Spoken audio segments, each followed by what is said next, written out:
Dans l'histoire de l'aviation, il y a eu de nombreux cas de détournement d'avions civils, mais un seul de ces incidents est devenu l'une des plus grandes énigmes du XXe siècle.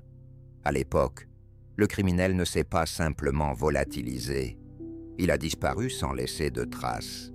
Personne ne sait qui était cet homme. Cela fait déjà 50 ans. Et nous n'avons toujours que son portrait robot et un nom fictif. Vous avez sûrement entendu ce nom. Beaucoup connaissent même les détails de l'histoire. Mais cela ne la rend pas moins incroyable. Novembre 1971, États-Unis. Un homme d'une quarantaine d'années, en costume d'affaires, cravate et lunettes de soleil, monte à bord d'un avion de ligne. Peu après le décollage, il informe l'hôtesse de l'air qu'il a une bombe dans sa mallette et que l'appareil a été détourné. Le pirate de l'air a plusieurs exigences, les principales étant des parachutes et 200 000 $ en espèces. L'avion atterrit, les exigences du criminel sont satisfaites et l'appareil s'élève à nouveau dans le ciel, prenant la direction du Mexique. En cours de route, le détournateur prend le sac d'argent, ouvre la porte de la cabine et saute avec un parachute dans l'obscurité nocturne. Si cet homme avait été retrouvé, vivant ou mort, quelques jours, mois ou même années plus tard, son histoire ne serait restée qu'une ligne dans les archives du FBI et peut-être n'aurait-elle même pas mérité un article séparé sur Wikipédia. Mais au lieu de cela, une vaste opération de recherche a été lancée, impliquant des services secrets, des militaires et la police. Le FBI a enquêté sur l'affaire pendant des décennies et finalement, des détectives amateurs d'Internet se sont également joints aux recherches. Le nombre de suspects potentiels a dépassé 1000 et le nombre de témoins possibles est encore plus élevé. Et malgré tout cela, personne ne peut encore répondre précisément à 3 questions principales. Comment le ravisseur a-t-il organisé son opération ou a-t-il disparu après son saut? Et, enfin, qui était vraiment ce mystérieux D.B. Cooper? Il existe des histoires qui possèdent une propriété étonnante. Plus on s'immerge dans leurs détails, plus on étudie de faits et de documents, plus elles deviennent complexes et intéressantes. La disparition de D.B. Cooper en fait partie. Ce cas fascine les gens à travers le monde et a acquis un véritable statut culte en Amérique. Trouver D.B. Cooper, c'est presque comme retrouver l'Atlantide, c'est-à-dire inscrire automatiquement son nom dans l'histoire. Eh bien, essayons de démêler cette légende. Commençons par les événements à bord de l'avion. Pourquoi commencer par cela? Parce que nous savons très peu de choses sur ce qui s'est passé avant le détournement, et encore moins sur ce qui a eu lieu après. En revanche, nous savons assez bien ce qui s'est passé pendant le vol. Concentrons-nous sur cela, aussi en détail que possible, car ce sont précisément les détails du vol qui aideront à répondre à de nombreuses questions. Le 24 novembre 1971, veille de Thanksgiving, l'un des principaux jours fériés aux États-Unis, l'embarquement pour le vol Neroro 305 de la compagnie Northwest Orient, à destination de Seattle, est annoncé à l'aéroport de Portland. L'avion, un Boeing 727, doit décoller selon l'horaire vers 3 heures de l'après-midi. Les passagers montent à bord par une porte, située à l'arrière de l'appareil. Pour ce modèle, la passerelle est à l'arrière. Dans la cabine, il y a 18 rangées de sièges, 3 de chaque côté, mais le vol est à moitié vide. Moins de 40 passagers sont à bord. L'un des derniers à s'approcher du comptoir d'enregistrement est un homme en manteau noir et costume, avec une mallette à la main. L'hôtesse de l'air, qui vérifie les billets, elle s'appelle Florence Schaffner, regarde le billet et voit le nom du passager, Dan Cooper. L'homme pénètre dans la cabine et s'assoit au dernier siège, à droite. Il place sa mallette sur le siège voisin, près de la fenêtre, qui est libre. Dans le même dernier rang à gauche, 2 passagers sont assis. Ils ne savent pas encore qu'ils vont bientôt devenir des témoins importants. L'avion est presque prêt au décollage. Florence Schaffner, l'hôtesse de l'air qui a accueilli les passagers, est l'une des 3 hôtesses de ce vol et est responsable de la partie arrière de la cabine. Pour l'instant, Dan Cooper ne se distingue par rien de suspect. Il ne porte pas encore de lunettes de soleil et son costume d'affaires strict est l'apparence typique d'un passager aérien de l'époque aux États-Unis. La plupart des gens voyageaient alors pour des affaires. Florence demande à Cooper ce qu'il souhaite boire. Il commande un bourbon avec du 7-Up. L'avion commence à rouler vers la piste de décollage. Les 2 hôtesses, conformément aux instructions, prennent place sur des sièges inclinables à l'arrière de la cabine. Le Boeing accélère, au moment où l'appareil est sur le point de quitter le sol. Florence se retourne, à un signe de Cooper. Il lui tend une note. L'hôtesse, par réflexe, la met dans sa poche, prévoyant de la lire plus tard, mais Cooper dit doucement « Mademoiselle, il vaut mieux que vous le lisiez maintenant. » Florence ouvre la note et voit ce qui suit. « Mademoiselle, j'ai une bombe, veuillez vous asseoir à côté de moi. » Au début, elle demande avec confusion si c'est une blague. En entendant un calme « non », l'hôtesse s'installe sur le siège libre, à gauche de Cooper. Celui-ci ouvre sa mallette. Florence remarque à l'intérieur des cylindres rouges ressemblant à de la dynamite, une batterie et un morceau de fil dénudé dans la main du criminel. Choquée, elle passe la note menaçante à sa collègue Tina McLauch. En voyant le visage de Florence, Tina comprend immédiatement que la situation est grave. Elle contacte immédiatement les pilotes par téléphone interne. Elle leur transmet que l'avion est détourné, que le criminel a une bombe et que ce n'est pas une blague.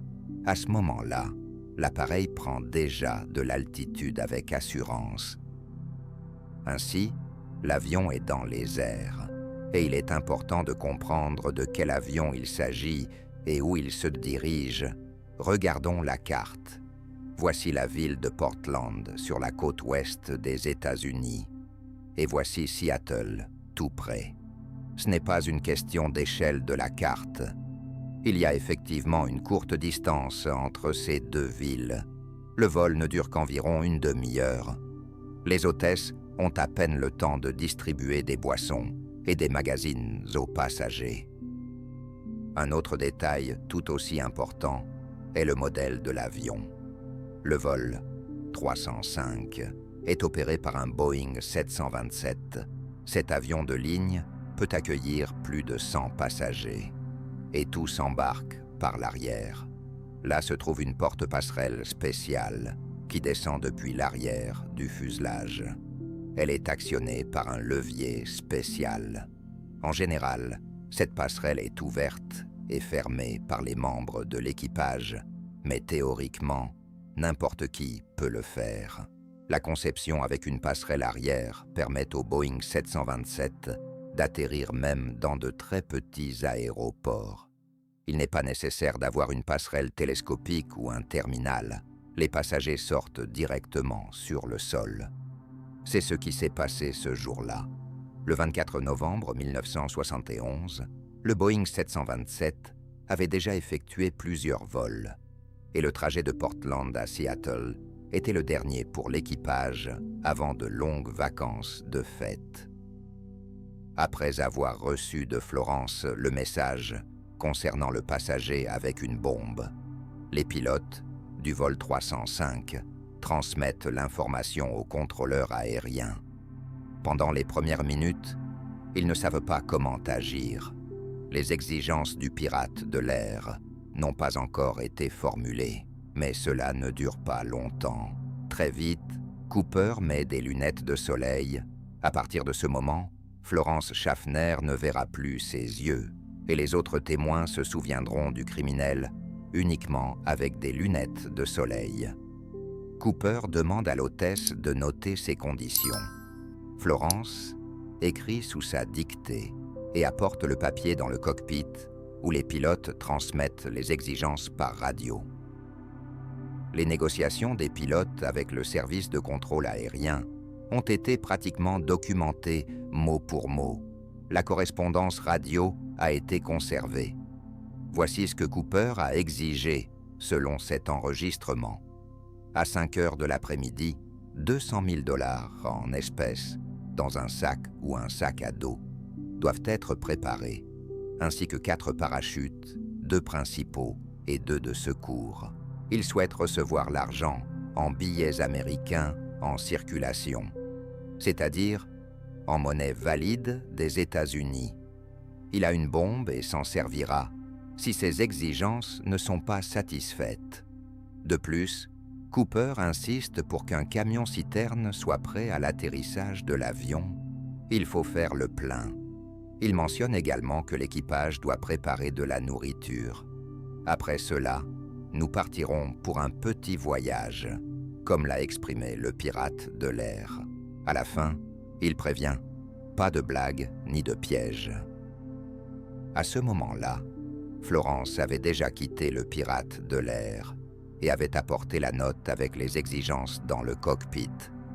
Comme Cooper souhaitait qu'au moins une hôtesse reste à ses côtés, la deuxième hôtesse, Tina McLaugh, s'est immédiatement assise près de lui. C'est Tina qui passera le plus de temps à proximité de Cooper. Les exigences de Cooper sont transmises aux services au sol et le FBI se joint immédiatement à l'affaire. Après avoir reçu le message concernant le détournement, l'un des agents du FBI à Portland a d'abord supposé qu'il s'agissait d'un imitateur. Seulement 10 jours auparavant, un incident similaire s'était produit au Canada. Un passager d'un vol canadien avait détourné un avion en menaçant de faire exploser l'appareil.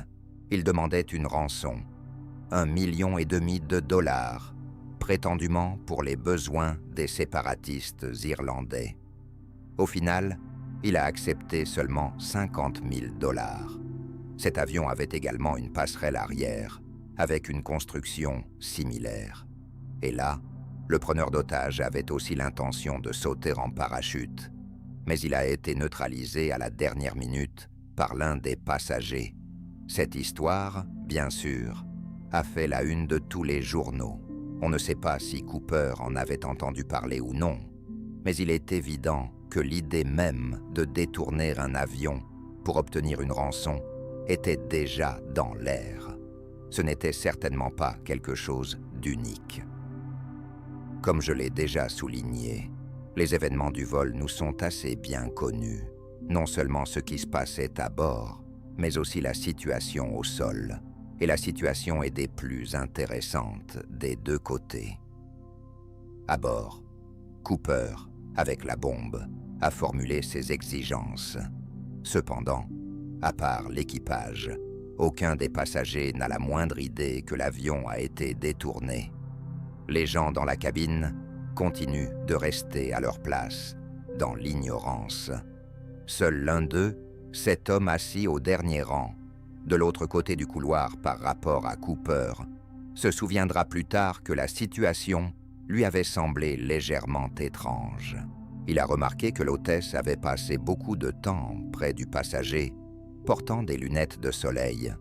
Bien sûr, cette témoin n'était pas au courant de la bombe ni des exigences à ce moment-là. Au sol, le FBI et la direction de la compagnie aérienne s'efforcent frénétiquement de décider de la marche à suivre. Ils peuvent refuser de satisfaire aux exigences du pirate de l'air et tenter de prendre l'avion d'assaut, mais cela mettrait en danger la vie des passagers. Un exemple très récent vient à l'esprit. Littéralement 1 mois auparavant, à l'automne 1971, un petit avion avait été détourné aux Bahamas. À l'époque, les autorités avaient refusé de ravitailler l'avion détourné en carburant, comme le demandait le criminel, et avait tenté de l'arrêter par la force. Une fusillade s'était ensuivie, au cours de laquelle une partie de l'équipage avait été mortellement blessée. Une telle expérience tragique incitait à agir avec prudence. Le président de la compagnie aérienne Northwest Orient prend la décision. En collaboration avec la banque, il faut préparer d'urgence 200 000 $ en espèces à remettre aux pirates de l'air. La principale tâche pour les autorités est de se procurer des parachutes et d'organiser le ravitaillement.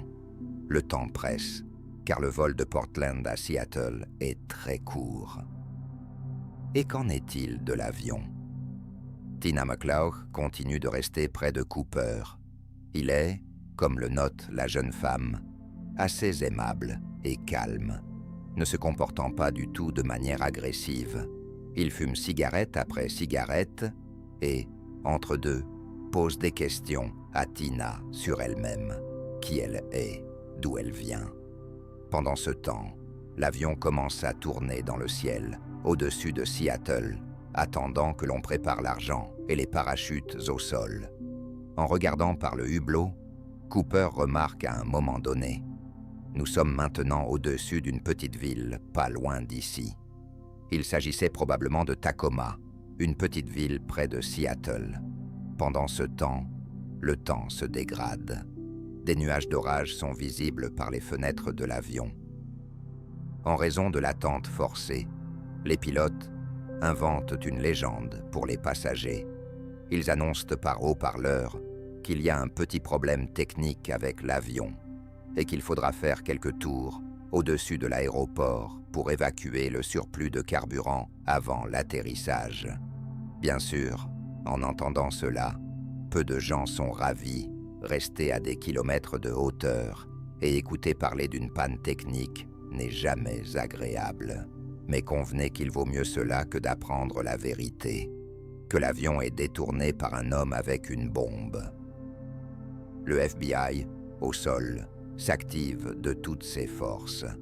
En plus de devoir rassembler et livrer 200 000 $ à l'aéroport, les agents commencent à enregistrer les numéros de série de tous les billets, afin de pouvoir suivre l'argent s'il refait surface. Les parachutes n'étaient pas non plus faciles à obtenir. 2 parachutes de secours ont été amenés à l'aéroport avec du retard, et ils n'avaient pas encore été livrés. Cooper, en apprenant cela, déclare calmement que l'avion peut commencer sa descente, disant que nous allons atterrir et attendre les parachutes de secours au sol. À un moment donné, Tina pose une question étrange aux pirates de l'air. N'éprouve-t-il pas de rancœur envers la compagnie aérienne Northwest Orient? Cooper répond avec un sourire: « Madame, je n'éprouve pas de rancœur envers votre compagnie aérienne. J'éprouve simplement de la rancœur. » Ainsi, sans précision, juste de la rancœur. Plus tard, cette phrase sera analysée en détail, essayant de comprendre les véritables motivations du criminel. Nous y reviendrons également un peu plus tard. Peu avant l'atterrissage, Cooper devient visiblement nerveux. Il a l'impression que l'atterrissage est intentionnellement retardé, car les autorités préparent une opération spéciale et ne comptent pas le laisser partir vivant. Ces craintes sont tout à fait compréhensibles. L'aéroport de Seattle est à ce moment-là fermé aux autres vols. Il n'y a personne d'autre sur le tarmac, et des tireurs d'élite sont positionnés sur les toits des bâtiments. Même le président de la compagnie aérienne ne connaît pas le plan exact du FBI, car les agents pourraient avoir l'intention d'appréhender le criminel juste au moment de la remise de la rançon. Enfin, en fin d'après-midi, l'avion atterrit à Seattle. Les agents du FBI scrutent attentivement les hublots. On peut voir les têtes des passagers assis à leur place. Cooper ne figure pas parmi eux. Il est actuellement dans les toilettes. Les passagers, sans rien soupçonner, se lèvent pour rassembler leurs bagages à main. Des passerelles mobiles sont amenées vers la porte avant de l'avion. À ce moment-là, Cooper sort des toilettes. Selon les souvenirs d'une des passagères, en plus de sa mallette, il tenait un autre sac. Ce qu'il contenait, personne ne le sait. Selon les conditions de Cooper, les premières personnes à quitter l'avion doivent être celles qui ne sont pas impliquées dans le détournement. Tina McCloud descend sur le tarmac par la passerelle pour récupérer le sac contenant l'argent. Pour le FBI, c'est la dernière chance d'essayer de neutraliser le criminel par la force. Mais, après avoir évalué le risque, ils décident de respecter les accords et de ne pas entreprendre d'actions violentes. Tina revient à bord avec un lourd sac. À l'intérieur se trouvent des espèces. Elle le remet à Cooper. Le pirate de l'air jette rapidement un coup d'œil à l'intérieur. Le sac est rempli de liasses de billets de 20 $. Ça a l'air crédible, remarque-t-il avec satisfaction. Après cela, Cooper accepte de libérer les passagers.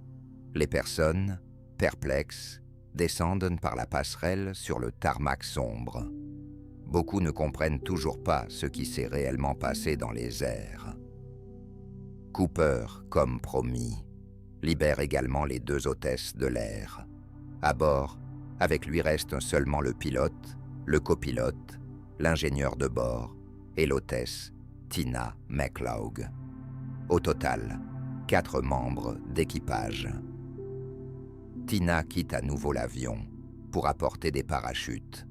2 sacs contenant des parachutes ont été livrés littéralement à la dernière minute avant l'atterrissage.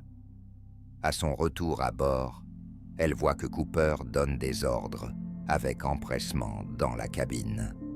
Il demande à ce que tous les rideaux des hublots soient fermés, afin que personne ne puisse jeter un coup d'œil à l'intérieur depuis l'extérieur.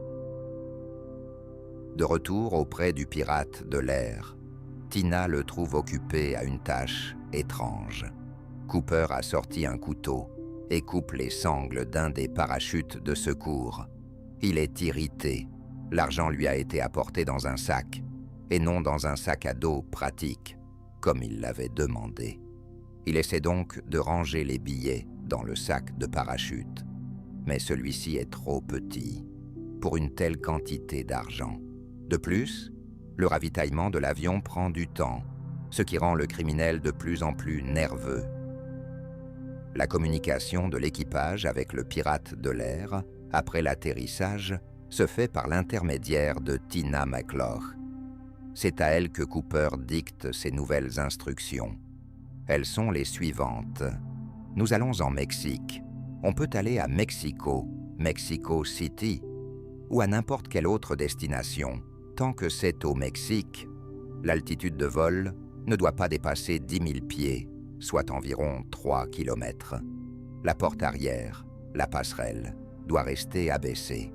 Libérez le train d'atterrissage. Abaissez les volets de 15 degrés. Éteignez les lumières dans la cabine. Après le décollage, tout le monde, y compris l'hôtesse, doit se trouver à l'avant de l'appareil, dans la cabine de première classe. Il faut fermer le rideau séparant la cabine de première classe. Cooper admet également qu'il pourrait être nécessaire de faire une escale pour le ravitaillement.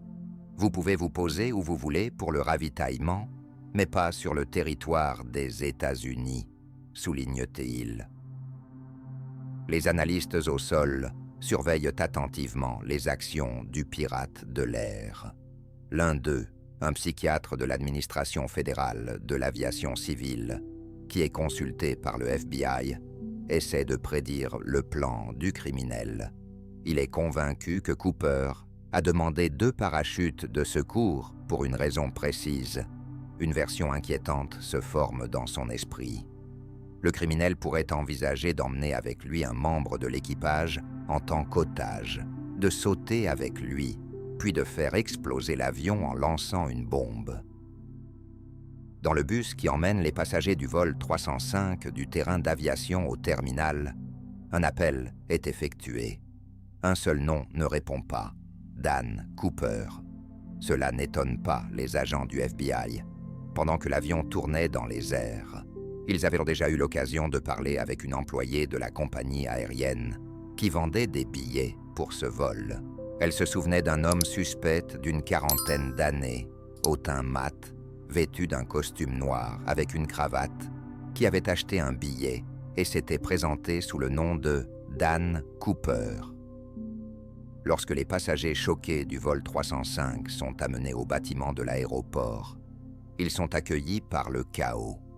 Partout, il y a de l'agitation, des caméras de télévision, des reporters et des photographes, contrairement aux passagers eux-mêmes. La presse était déjà au courant de l'avion détourné depuis longtemps et n'attendait que des nouvelles. Ce n'est qu'en entendant les questions insistantes des journalistes que les personnes ayant voyagé sur ce Boeing comprennent finalement ce qui s'est réellement passé. C'est à ce moment-là, au cœur de la confusion, qu'un autre moment curieux se produit. L'un des reporters demande aux agents du FBI si le nom du suspect est connu. L'agent répond « Oui, D. Cooper », prononçant seulement la première lettre du prénom et le nom de famille.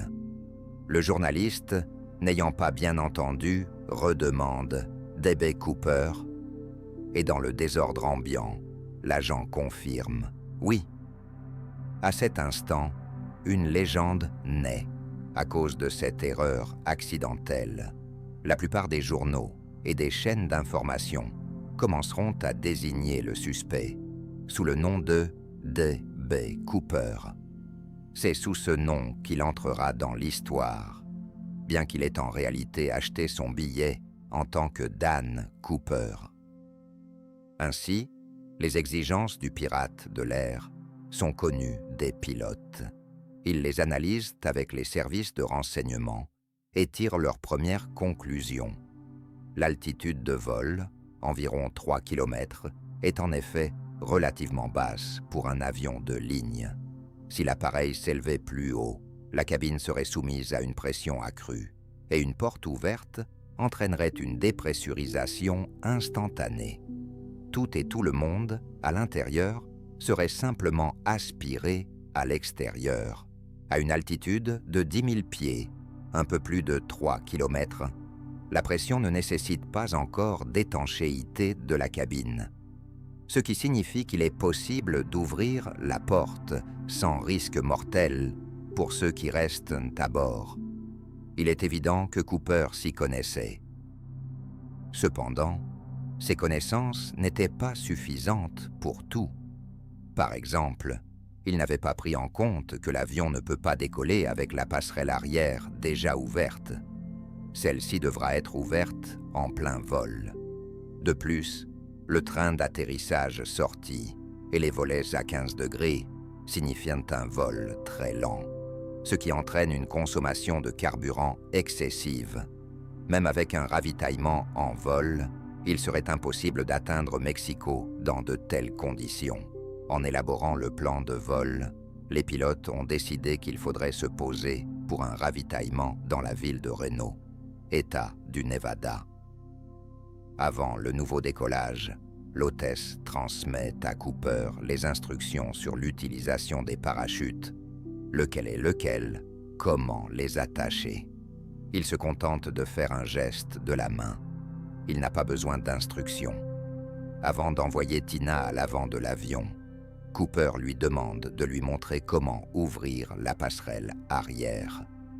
Tina exécute sa demande, puis s'interroge. Que compte-t-il faire de la bombe?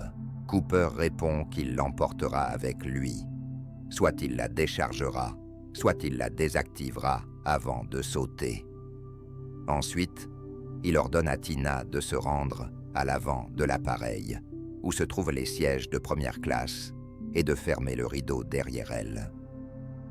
Tina McLeod remarque que Cooper s'affaire avec des cordes. Il essaie d'attacher le lourd sac d'argent à son corps. Après cela, elle tire le rideau, laissant le criminel seul dans la cabine vide. L'équipage se prépare au décollage. Le Boeing 717 s'élève à nouveau dans les airs, cette fois pour un vol de nuit, en fait dans la direction opposée. Ce qui se passait à bord, jusqu'au saut de Cooper, ne peut être que reconstitué approximativement, pas à 100%. En revanche, nous savons précisément quelles actions les autorités et l'équipage entreprenaient en parallèle. Le trajet de l'avion en direction de Reno passait, soit dit en passant, près de Portland, la même ville d'où ils avaient initialement décollé. En d'autres termes, l'appareil s'était en fait retourné et se dirigeait dans la direction opposée, à Seattle. Les pilotes ne sont pas sûrs d'atteindre Reno ou non. Tout dépend du comportement de Cooper, de ses exigences et sans oublier de la météo. Les conditions météorologiques ne sont pas idéales. Dehors, il fait sombre. Il est environ 20 heures. Une légère pluie tombe, le vent souffle à environ 5 mph et la couverture nuageuse est basse. Les nuages sont descendus en dessous d'1 kilomètre. En somme, ce n'est pas un ouragan, mais ce n'est pas non plus une soirée claire et confortable. Le FBI décide, par précaution, d'envoyer 2 chasseurs à la poursuite du Boeing. Ils font également décoller quelques hélicoptères. Et un peu plus tard, plusieurs avions militaires s'envoleront. Mais un problème se pose immédiatement. Les hélicoptères sont trop lents. Même un avion de ligne à réaction volante à vitesse minimale ne peut pas être rattrapé. Les chasseurs, en revanche, sont trop rapides. Ils doivent patrouiller à haute altitude et perdent de temps en temps de vue l'appareil capturé sur le radar, car il est impossible de le contourner en cercle. Les pilotes de chasse n'ont d'autre choix que de faire des allers-retours le long de l'itinéraire présumé. Il est important de comprendre, l'objectif principal de ces avions militaires n'est pas d'arrêter Cooper. Les chasseurs ont été déployés pour abattre le Boeing si, pour une raison quelconque, les pilotes perdèrent le contrôle et l'appareil se dirigeait vers des zones résidentielles. Face à un tel risque, il faut détruire l'avion en vol pour éviter qu'il ne s'écrase sur la ville. Environ 20 km après Seattle, les pilotes de l'appareil remarquent un signal sur le tableau de bord. Un voyant s'est allumé, indiquant que la porte arrière de service est abaissée. À cet instant, un bruit infernal s'élève dans la cabine passager. Un vent glacial s'engouffre à l'intérieur avec une force terrible. Tout autour vibre et hurle comme lors d'une tornade.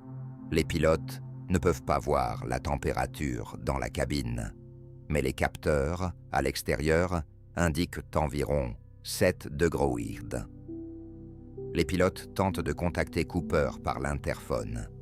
Ils lui demandent s'il a besoin d'aide, ce à quoi il répond « Non, tout va bien ». Un peu plus tard, ils constatent une forte chute de pression dans la cabine et une légère turbulence. L'avion a été secoué de manière significative. Il était difficile de dire si cela était lié au fait que le pirate de l'air avait sauté. Les pilotes essaient à nouveau de joindre Cooper. Cette fois, c'est le silence. L'équipage doit informer le pirate de l'air qu'il se prépare à atterrir. Il y a peu de carburant. Il est temps de descendre pour faire le plein. Il est nécessaire que Cooper ferme la porte arrière de service, sinon la structure sera endommagée lors de l'atterrissage. La porte sera simplement arrachée au contact de la piste. L'avion endommagera sa queue et ne pourra pas aller très loin. Mais Cooper ne répond pas. À 22h15, heure locale, le Boeing 727 atterrit à l'aéroport de Reno. La porte arrière de service reste abaissée et, lors du roulage sur la piste, elle racle le béton en produisant un bruit strident. Des gerbes d'étincelles jaillissent. L'avion s'arrête. Le commandant sort de la cabine, traverse la cabine de première classe fermée par des rideaux et soulève légèrement le rideau. Il n'y a personne derrière. La porte de service est grande ouverte. D.B. Cooper a disparu dans la nuit. Il est intéressant de noter que dans l'un des bulletins d'information, diffusé immédiatement après l'incident, le présentateur appelle le pirate de l'air Dan Cooper. La plupart des journalistes, comme nous le savons, se tromperont en disant D.B. Cooper, mais certains ont initialement rapporté correctement le nom. Cependant, cela n'avait déjà plus d'importance. La légende de l'insaisissable D.B. Cooper a commencé à vivre sa propre vie. Dan Cooper, également connu sous le nom de D.B. Cooper, est devenu un mythe en l'espace de quelques heures. Après que l'hôtesse de l'air Tina McLeod a laissé le criminel seul à l'arrière de l'avion en vol, personne ne l'a jamais revu, ni vivant, ni mort. De plus, jusqu'à présent, personne n'a réussi à établir son identité réelle. Cooper a-t-il pu survivre en sautant en parachute dans de telles conditions? Si ce n'est pas le cas, pourquoi n'ont-ils pas trouvé de corps, de parachute ou d'argent? Si c'est le cas, comment a-t-il réussi à se cacher pendant 50 ans? Les questions sont nombreuses. Essayons de démêler tout cela dans l'ordre. Le lendemain, le 25 novembre 1971, une vaste opération de recherche débute. Selon différentes sources, elle implique de plusieurs centaines à 1000 personnes, policiers, militaires, agents du FBI. Des avions et des hélicoptères survolent la zone. Des bateaux inspectent les plans d'eau. Et des groupes au sol coordonnent leurs efforts. Chercher Cooper sur tout le parcours entre Seattle et Reno est une entreprise vouée à l'échec. C'est une distance énorme et aucune ressource humaine ne suffira. Par conséquent, les enquêteurs se fixent un nouvel objectif, déterminer le moment exact du saut de Cooper, jusqu'à la minute près.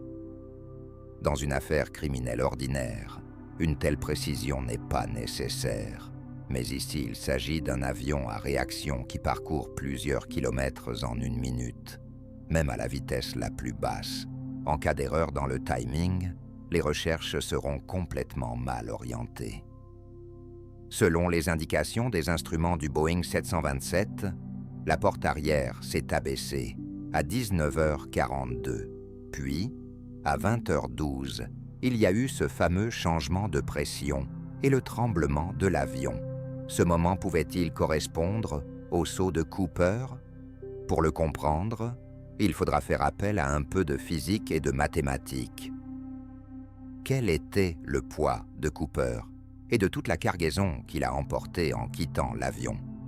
D'après les témoignages, le pirate de l'air mesurait plus de 140 centimètres avec une corpulence moyenne, ni très maigre ni très gros.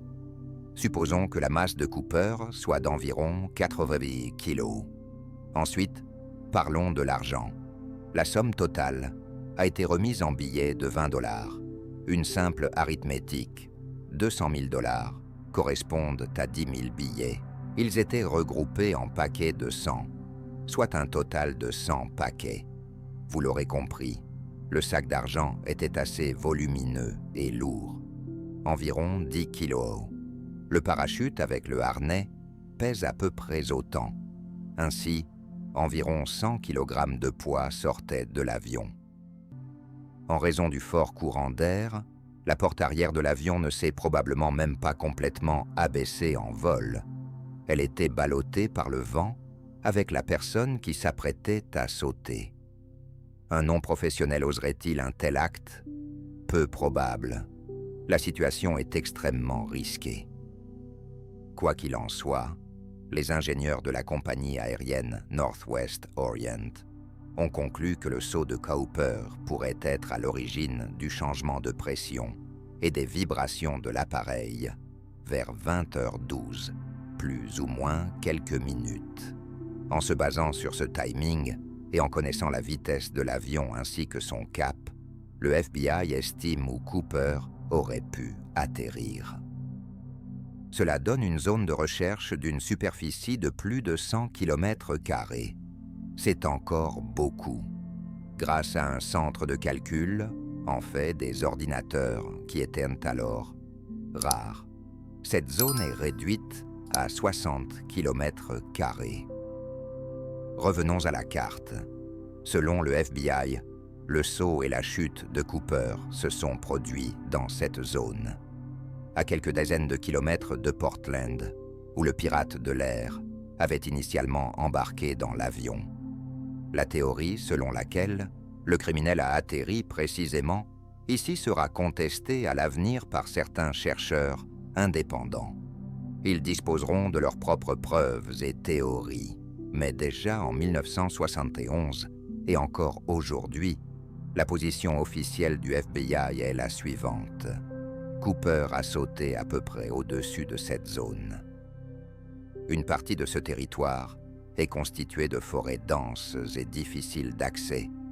À la fin novembre, la neige y est généralement déjà présente et la météo est dans l'ensemble désagréable. Tout cela complique considérablement les recherches. En plus des centaines de représentants des autorités, Cooper a également été recherché par des bénévoles enthousiastes.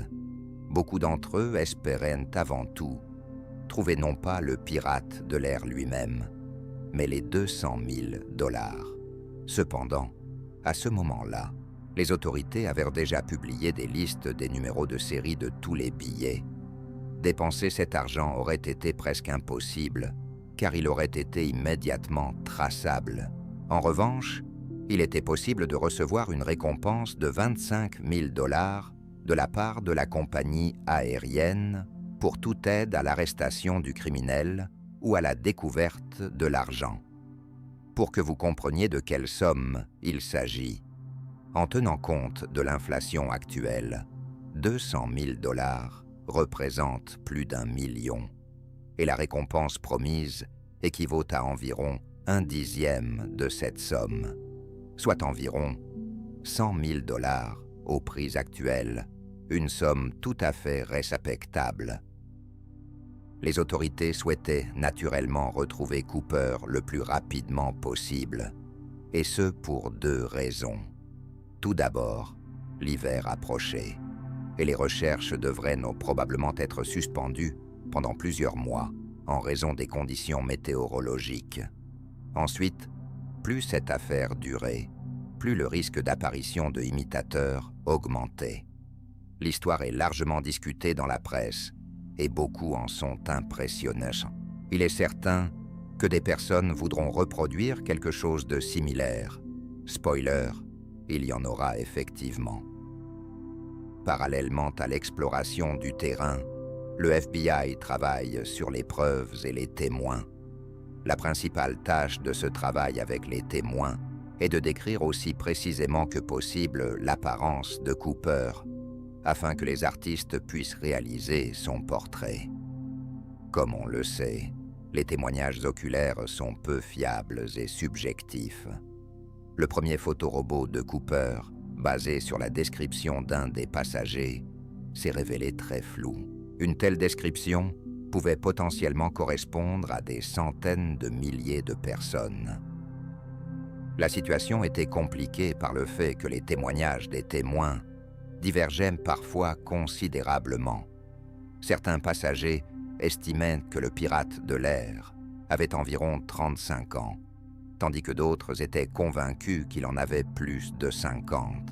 Le principal problème résidait dans le fait que tous les témoins avaient vu Cooper avec des lunettes de soleil, à l'exception d'une hôtesse de l'air. Cette témoin exceptionnelle était Florence Schaffner, celle qui a reçu la note de Cooper en premier et a passé un certain temps assise à ses côtés, jusqu'à ce qu'il mette des lunettes de soleil. Ces témoignages, ainsi que ceux de sa collègue Tina McLauge, ont servi de base au photorobot le plus célèbre de Cooper, version avec lunettes et sans lunettes. D'après les souvenirs de Florence, Cooper avait des yeux sombres, marrons et des cheveux foncés. Son âge était d'environ 40 à 45 ans.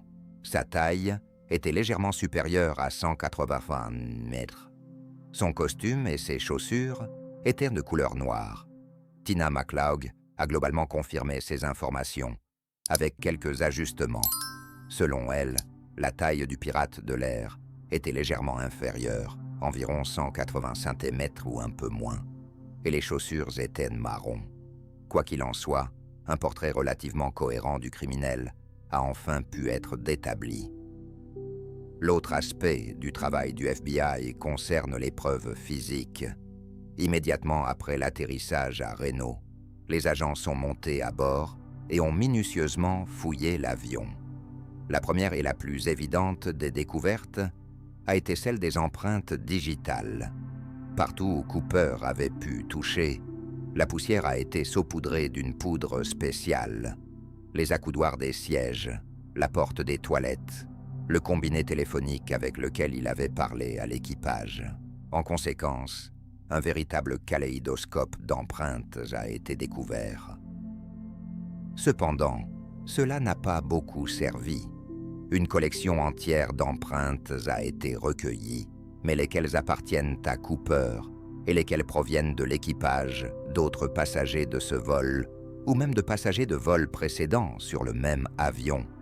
C'est complètement flou. La prochaine preuve importante était les mégots.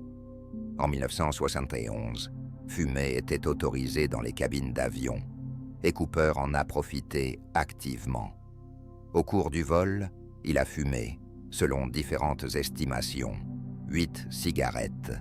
Les mégots se trouvaient dans le cendrier intégré à l'accoudoir du siège. On pourrait penser que c'était une aubaine. Chaque mégot contenait de la salive, ce qui signifie un échantillon d'ADN du criminel. L'affaire est résolue, pourrait-on dire. Hélas, la réalité n'est pas si simple. Commençons par le fait que c'était les années 1970.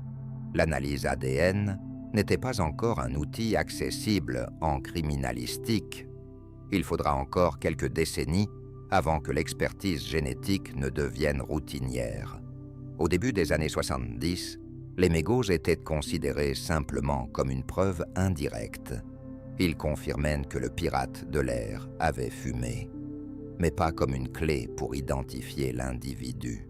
De plus, comme il s'est avéré plus tard, le FBI avait tout simplement perdu ses précieux mégots. Après l'inspection de l'avion, ils ont été envoyés à l'un des bureaux régionaux de l'agence, et là, les traces se sont perdues. Des années plus tard, lorsque la technologie d'analyse ADN est devenue disponible, il s'est avéré qu'il n'y avait en réalité nulle part où chercher des échantillons de Cooper. Parmi toutes les preuves saisies dans l'avion, ce sont précisément les mégots qui avaient disparu. Néanmoins, immédiatement après l'atterrissage, les experts ont collecté sur place d'autres preuves matérielles importantes. Sur le siège où se trouvait Cooper, une paire de cheveux a été découverte. L'un d'eux était un cheveu brun. L'analyse a montré qu'il appartenait à une personne de race europoïde, c'est-à-dire blanche. Il était impossible de déterminer à qui appartenait ce cheveu, mais il était peu probable qu'il appartienne à un membre de l'équipage. Près de là, sur le sol, se trouvait une étroite cravate noire avec un clip doré. Une cravate ordinaire et peu coûteuse à élastique qui ne se noue pas, mais se fixe. Cette cravate appartenait-elle à Cooper? Très probablement. Les hommes perdent rarement leurs cravates, surtout celles avec des clips. Il semble qu'en pleine agitation, en se débarrassant du superflu, le pirate de l'air l'ait simplement oublié ou rejeté. Cependant, il n'y avait pas non plus de certitude à 100% que la cravate lui appartenait réellement. Mais le FBI a inclus cet objet dans les preuves. Et bien sûr, il faut parler des parachutes. Cooper a exigé 4 parachutes. Il est évident qu'il n'a pas pu emporter les 4 avec lui, ce qui signifie qu'une partie de l'équipement est restée à bord. Les parachutes constituent un chapitre à part de cette histoire, car ils peuvent en dire long. Tout d'abord, en fonction des parachutes que Cooper a emportés, on peut juger de ses compétences et de son niveau de préparation. Ensuite, en connaissant les caractéristiques des parachutes et les conditions du saut, on peut à peu près évaluer s'il avait une chance de survivre. Je n'ai jamais sauté en parachute et je ne savais pas grand-chose à leur sujet. Mais au cours de la préparation de cette histoire, j'ai appris beaucoup de choses. Commençons par les bases. Le parachute principal est attaché dans le dos, tandis que le parachute de secours se trouve à l'avant, sur la poitrine. Cooper a reçu 2 ensembles, 2 parachutes principaux et 2 parachutes de secours. Les parachutes ont été assemblés dans la précipitation, avec un spécialiste travaillant sur les principaux et un autre sur les 2 secours. Un détail important. Les 2 parachutes principaux se sont révélés être de modèles différents, conçus pour des objectifs distincts. Ils différaient à peu près comme une voiture de tourisme diffère d'un char d'assaut. L'un était un parachute civil, destiné au saut sportif, assez confortable, maniable, permettant d'atterrir relativement en douceur et de contrôler précisément la direction de la descente. L'autre était un parachute de saut militaire de vieux modèle, moins confortable, moins maniable, conçu plutôt pour la fiabilité que pour la douceur de l'atterrissage. Avec lequel a sauté Cooper, avec le second, c'est-à-dire avec le militaire. Ce choix suggère immédiatement que le pirate de l'air pourrait avoir une expérience militaire. Il est possible qu'il ait servi dans l'armée et qu'il ait choisi un modèle familier sur lequel il avait déjà sauté auparavant. Indirectement, la version militaire est également confirmée par le fait que Cooper, dès l'achat de son billet, s'est renseigné auprès de l'employé sur le modèle de l'avion qui serait utilisé pour le vol. Ce sera un Boeing 727, a-t-il précisé. Pourquoi avait-il besoin de le savoir? La raison est que le Boeing 727, grâce à sa porte arrière, a été largement utilisé pour des opérations secrètes de la CIA. Dans les années 60, les militaires américains jetaient littéralement des personnes ou des cargaisons depuis le bord du 727, en ouvrant la porte arrière en plein vol. Cooper pouvait être familier avec ce genre de choses. C'est un autre indice que notre mystérieux pirate de l'air était peut-être lié à l'armée ou au service secret. La version semble attrayante. Un parachutiste, connaissant les avions de la CIA, aurait prévu d'utiliser leur propre méthode. Cependant, tout n'est pas si simple. Cette théorie ne s'accorde pas bien avec les parachutes de secours, au minimum. L'instructeur, qui avait préparé l'équipement de parachutisme pour Cooper, a ensuite avoué au FBI qu'il avait par erreur emporté dans la précipitation un parachute de secours complètement inutilisable. Un faux pour les entraînements qui ne s'ouvre pas. Et devinez avec quel ensemble a sauté Cooper? Il a choisi précisément ce parachute de secours qui était en réalité un accessoire. Quant au véritable parachute de secours resté à bord, il a simplement coupé quelques cordes, apparemment les mêmes sangles dont il avait besoin pour attacher le sac d'argent à lui. Une question légitime se pose. Comment un professionnel a-t-il pu ne pas remarquer le piège, ne pas comprendre que le parachute de secours était un mannequin d'entraînement, rempli de fils blancs? C'est incompréhensible. C'est un autre détail qui sape la version de Cooper en tant que super-expert imperturbable. De plus, il s'est avéré que Cooper ne savait pas comment ouvrir la porte arrière du Boeing. Il a dû demander cela à l'hôtesse de l'air. Convenez qu'un employé de la compagnie aérienne ou un militaire expérimenté ayant travaillé avec le 727 saurait de telles choses. Ce fait soulève une question. Cooper aurait-il pu sauter en toute sécurité et survivre s'il avait décidé de sauter dans l'obscurité, partant loin d'être idéal, avec un parachute principal militaire et un parachute de secours non fonctionnel? Le FBI a consulté des experts en parachutisme. L'un des experts a affirmé avec assurance qu'il était tout à fait possible de survivre si le parachute principal avait fonctionné normalement. De plus, le pirate de l'air n'avait pas besoin d'être un soldat d'élite exceptionnel. Il suffisait d'avoir au moins 7 à 8 sauts à son actif pour gérer une telle situation. Cela dit, l'atterrissage a probablement été brutal, car il est difficile de calculer le moment du contact avec le sol la nuit. Selon l'expert, Cooper aurait pu se blesser à l'atterrissage, par exemple, se faire mal aux jambes. Après avoir rassemblé toutes les informations sur les parachutes, le FBI a vérifié les hôpitaux dans la région de l'atterrissage présumé, pour voir si quelqu'un s'était présenté avec des fractures ou d'autres blessures typiques d'un parachutisme raté. Aucun cas correspondant n'a été trouvé. Les agents ont également décidé de vérifier les personnes des services secrets et de l'armée qui avaient participé à des opérations secrètes utilisant le Boeing 727. Peut-être que l'un d'eux correspondait à la description de Cooper. Et là encore, rien. Ni parmi les anciens militaires, ni parmi les agents actifs de la CIA, ils n'ont réussi à identifier quelqu'un ressemblant à notre mystérieux pirate de l'air. Les principaux efforts du FBI dans les premiers jours de l'enquête ont été concentrés sur la région du saut présumé, c'est-à-dire le nord-ouest des États-Unis, les États de Washington et de l'Oregon.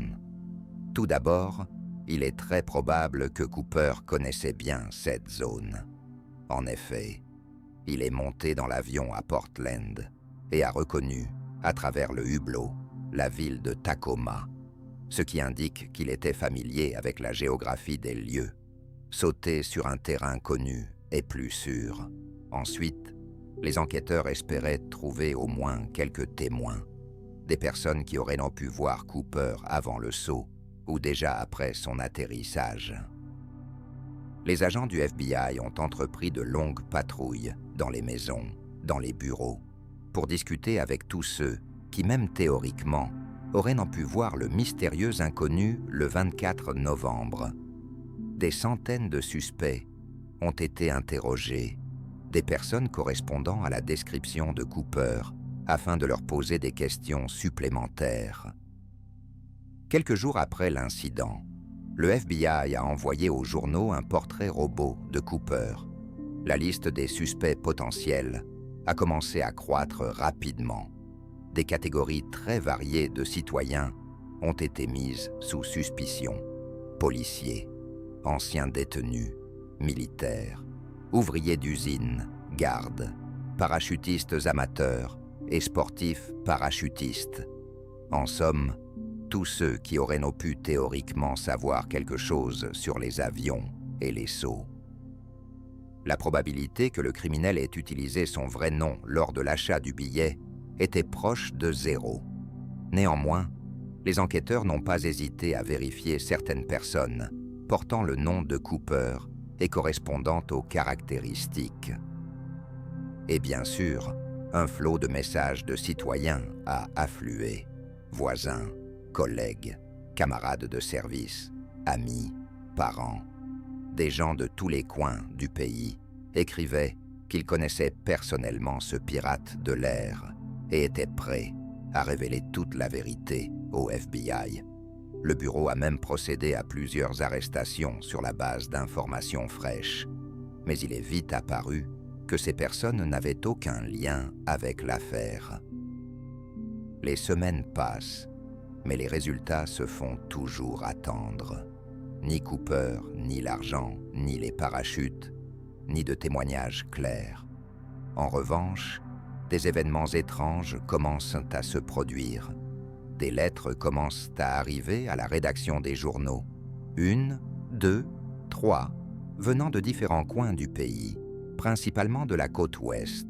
Certaines sont écrites à la main, d'autres tapées à la machine, et d'autres encore sont composées de lettres et de mots, découpés et collés sur du papier. Le contenu est similaire. L'expéditeur déclare qu'il est le véritable Dan Cooper et qu'il a réussi à s'échapper. Le FBI, ainsi que la plupart des journalistes, considèrent toutes ces lettres comme des faux. Le bureau est convaincu qu'il s'agit simplement de blagues idiotes sur fond de battage médiatique. Il n'y a aucune preuve qu'une seule de ces missives ait été écrite par le pirate de l'air. Néanmoins, certaines des lettres sont très intéressantes par leur contenu. Nous reviendrons sur ces lettres plus tard.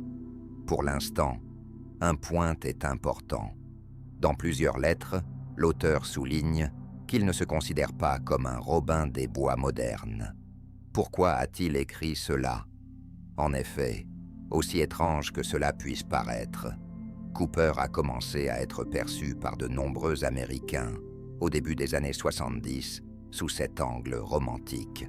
Oui, il n'a pas distribué l'argent volé aux pauvres, mais, pour le dire de manière figurée, il a semblé contrarier le système, et il l'a fait en risquant sa vie. Sur la côte ouest des États-Unis, Cooper est rapidement devenu une célébrité. Des chansons ont été écrites à son sujet. Des soirées à thème ont été organisées. Dans l'esprit des gens, il apparaissait ainsi, un type qui a pris des risques, sans tuer ni blesser personne, et qui s'est évaporé avec 200 000 $ en espèces. Assez audacieux. Cela en devenait absurde. Certains l'appelaient héros, D.B. Cooper. De plus, même certains représentants de l'ordre ont éprouvé de la sympathie pour lui. Des rumeurs circulaient selon lesquelles certains policiers et agents espéraient secrètement que Cooper ne soit jamais capturé. D.B. Cooper est devenu une légende à part entière. Je mentionne cette forme de héroïsation pour une raison précise. Elle aide à comprendre le contexte culturel qui, à son tour, peut éclairer non seulement les raisons, mais aussi les motivations de ce qui s'est passé. Que voulait dire Cooper en déclarant qu'il ressentait simplement de la rancœur? Qu'est-ce qui l'a poussé à agir ainsi?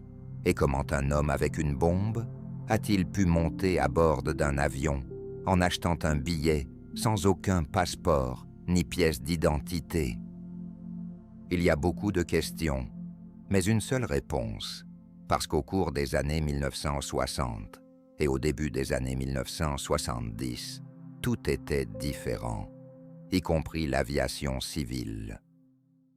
Les compagnies aériennes font toujours tout pour que nous nous sentions à l'aise à bord. Mais dans les années 60, lorsque les vols commerciaux commençaient tout juste à gagner en popularité, elles faisaient encore plus d'efforts. Les spécialistes du marketing voulaient que les gens oublient un simple fait. Une énorme machine en métal vole miraculeusement à 10 km au-dessus du sol, tandis que vous êtes assis à l'intérieur, sans aucun contrôle sur la situation. Pour que les passagers soient moins nerveux, on leur offrait un maximum de confort.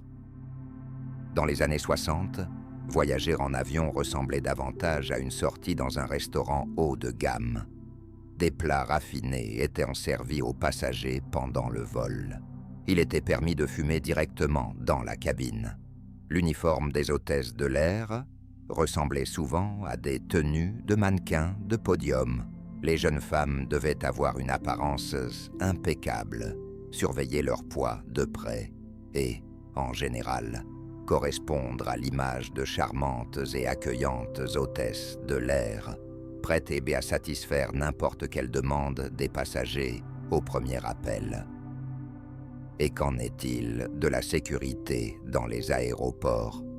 Pour faire court, elle était presque inexistante. Pas de détecteur de métaux, pas de fouilles obligatoires. Il était possible d'acheter un billet pour un vol sans présenter ni passeport, ni aucun document. Personne ne voulait effrayer les clients potentiels avec des formalités inutiles. Cela a continué, même si aux États-Unis, une véritable épidémie de détournement d'avions avait déjà commencé.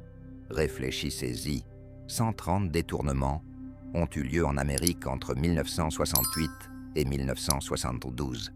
Pas sur toute l'histoire, et pas en 50 ans, mais en moins de 5 ans, 130 cas. Il y avait des jours où 2 ou 3 avions étaient détournés en une seule journée. Très souvent, les détourneurs exigeaient de voler vers Cuba. Depuis le début des années 60, il n'y avait pas de liaison aérienne directe entre les États-Unis et l'île de la Liberté. C'est pourquoi les preneurs d'otages trouvaient des moyens d'y parvenir. Certains d'entre eux étaient des Cubains, souhaitant retourner dans leur pays d'origine. D'autres étaient des idéalistes, sympathisant avec Fidel Castro et rêvant de le rencontrer. Progressivement, les criminels ont compris qu'il était possible de voler non seulement vers Cuba. Ils pouvaient, par exemple, forcer les pilotes à diriger l'avion n'importe où, même en Argentine, tout en demandant une rançon. Cette vague de détournement dans le but d'obtenir de l'argent a justement commencé au début des années 70. Et pourtant, malgré tous ces incidents, les compagnies aériennes et les autorités ne se précipitaient pas à instaurer les mesures de sécurité strictes auxquelles nous sommes habitués aujourd'hui. À la fin de 1971, lorsque le détournement de DB Cooper a eu lieu, les seules nouveautés étaient les suivantes. Il arrivait parfois que des passagers suspects soient fouillés au hasard. Et sur certains vols, loin d'être tous, un marshal de l'air était présent, un agent des forces de l'ordre en civil, voyageant incognito et chargé d'assurer la sécurité à bord. Personne n'a fouillé Cooper avant le départ. Apparemment, il n'a pas suscité d'inquiétude. De plus, il n'y avait pas de marshal de l'air sur ce vol. Un contrôle total et complet des bagages et de tous les passagers lors de l'embarquement sur un vol n'a été instauré aux États-Unis qu'au bout de 2 ans, en 1973. Le cas de Cooper a-t-il été le point de départ? Pas tout à fait, mais il a certainement été l'un des facteurs ayant contribué au renforcement des règles. La même année 1972, plusieurs autres détournements audacieux d'avions ont eu lieu aux États-Unis, ce qui a conduit à une rupture de patience des autorités, et la sécurité aérienne a changé pour toujours. Pour poursuivre la discussion sur le contexte historique, il convient de noter un autre détail. La fin des années 60 et le début des années 70 aux États-Unis ont été marqués non seulement par la guerre du Vietnam, mais aussi par de graves problèmes économiques. Le pays a connu une vague de licenciements massifs et le champion des réductions d'effectifs était, tada, la société Boeing. Oui, le même géant de l'aéronautique qui produisait le Boeing 727. Le plus grand nombre de licenciements a eu lieu à Seattle et dans ses banlieues, où se trouvaient les usines de Boeing. C'est précisément vers cette région que Cooper volait à l'origine, et c'est là qu'il semblait reconnaître les paysages. Les enquêteurs n'ont donc pas pu s'empêcher de se demander « Et si notre détourneur était un ancien employé de Boeing, licencié et en colère contre le monde entier ?» L'hypothèse semblait logique, et le FBI a soigneusement vérifié les anciens employés du constructeur aéronautique. Cependant, personne ne correspondait au profil. De plus, le simple fait que Cooper se soit renseigné sur le modèle de l'avion avant le départ ne prouve pas nécessairement qu'il était un professionnel du secteur. Tout voyageur aguerri est capable de distinguer un Boeing 727 d'un, disons, Boeing 707. Et comme nous le savons déjà, le détourneur ne savait pas comment ouvrir la porte du 727. Il est peu probable qu'un ancien ingénieur ou pilote de Boeing ait une telle lacune. Ainsi, l'hypothèse de l'employé mécontent de l'usine aéronautique n'a pas trouvé de preuves. Il est maintenant temps de parler des suspects, plus précisément de ceux qui ont été considérés à différents moments comme les candidats les plus probables pour le rôle de D.B. Cooper. Comme mentionné précédemment, le nombre total de personnes vérifiées dans cette affaire a atteint près d'1 millier, mais concentrons-nous uniquement sur quelques protagonistes, ceux qui apparaissent plus souvent que d'autres dans les discussions. Suspect Nuri, Richard McCoy. En avril 1972, c'est-à-dire moins de 6 mois après le saut de Cooper, un nouvel détournement d'avion a eu lieu, étonnamment similaire à l'histoire de Cooper.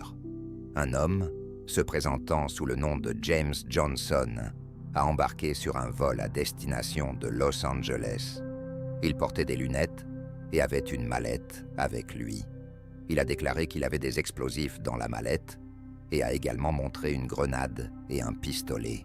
Les exigences étaient familières, 4 parachutes et 500 000 $ en espèces. L'avion? Oui. Encore un Boeing 727. Le détournateur, tout comme Cooper, a ordonné l'ouverture de la trappe arrière en vol et a sauté dans la nuit avec l'argent. Cette fois, l'opération du criminel a également réussi au départ. Il a atterri en toute sécurité, caché le parachute et l'argent dans un endroit discret, dans un fossé, prévoyant de revenir les chercher plus tard. Ensuite, il est rentré chez lui tranquillement. 2 jours plus tard, comme si de rien n'était, il s'est préparé à aller au travail. C'est alors que des agents du FBI l'ont arrêté.